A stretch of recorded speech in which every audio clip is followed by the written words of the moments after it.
Hi, this is Sarah from Magic and Microdoses podcast. My question is, how do I gain the confidence to actually go out and apply for speaking gigs? Hi, Sarah. Thank you so much for asking this question because this is one of those roadblocks that can really hold you back. First off, part of your question says apply for speaking gigs. Well, I don't want you to look at this as a job application, but more of a, hey, here's what I can help you with. So we want to come from a place of service. How can I serve this particular audience? How can I serve this association, this summit, etc.? I want you to come from a place of service instead of, oh my goodness, what am I going to get out of this? How do I actually show up? So all of the fear of putting yourself out there really comes from being very internal. We're starting to listen to that internal dialogue. Instead, I want you to come from a place of how can I be of service? How can I help these people, this audience, this meeting planner, this conference organizer? And confidence really does come from doing the thing again and again and again. It's about doing the reps. I know that your podcast is pretty new and you're still getting your feet wet in the podcasting world, but you are going to be so much better at podcasting this time next year. The same thing happens with speaking. Whenever you pick a new platform or a new type of speaking, whether it's you're going from stages and you're going to virtual, there's always that learning curve. So keep that in mind that you are just building your pitching muscle to get stronger and stronger. Here's a couple of tips that I want you to think about. And I want you to go listen to episode 262, which is titled Get Booked to Speak, How to Utilize Your Warm Market. Definitely listen to that episode first before you start putting yourself out there.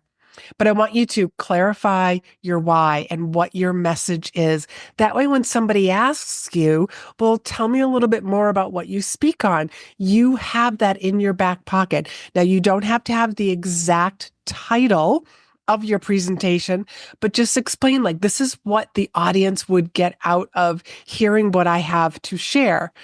Start small.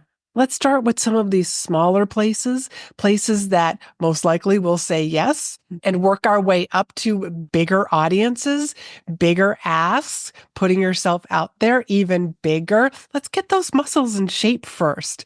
Remember, the more reps we do, the better and easier it gets. Practice and prepare. Know the audience, know the association that you are actually pitching, and gather some information about that. And you're going to learn more about this when you listen to that episode. Hey, I see that you have a spring and a fall time conference. I see that you bring in monthly speakers. You're gathering information from what you can get from the website, or maybe somebody that you know that's a part of the association, this particular group, this membership. Gather as much information as you can. Now, if you don't hear anything, that does not mean no. It just means not now. You just never know how busy this meeting planner is, or this conference organizer. They might be knee deep trying to put a conference or an event together. Or your topic just might not coincide with what they're looking for right now. I had a client and she pitched the marketing cruise several years in a row, and she's a storytelling expert. And she heard crickets each year. And then she finally heard, hey, we're interested. Can we book you for this next marketing cruise? So sometimes it's just all about timing. So I hope that gave you a little bit of information and a little bit more behind the scenes and what it takes to actually start putting yourself out there. It takes a little bit of tenacity. Sometimes we do hear no, not this time. Don't think that every time that I apply to speak that I hear yes. I get no's also, but that doesn't mean that I stop. It just means, you know what? Next year. What can I do between now and next year to make my application or the relationship with the organization, the association, the conference even better? Remember, speaking is a long game, and it's a fun long game also.